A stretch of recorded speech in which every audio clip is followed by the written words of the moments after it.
พี่น้องมาเอาหน่อไม้น้ำแม่วันไปกินเด้อหน่อไผ่เลี้ยงน้อง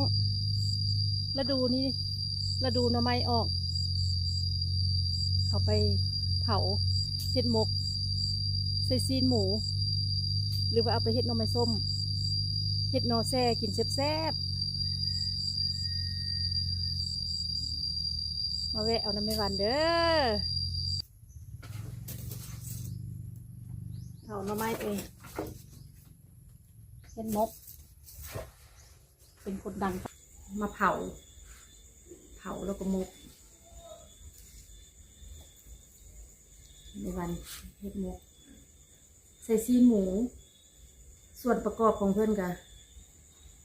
มีซีนหมูย่องน้ำยานางตำใส่หัวหอมแล้วก็ใส่ข้าวเบื่อแล้วก็ใส่น้ำปลาใส่ผงชูรสเดี๋ยววันก็สิมาห่อแล้วก็นึ่งเนาะเดี๋ยววันห่องามกันเลย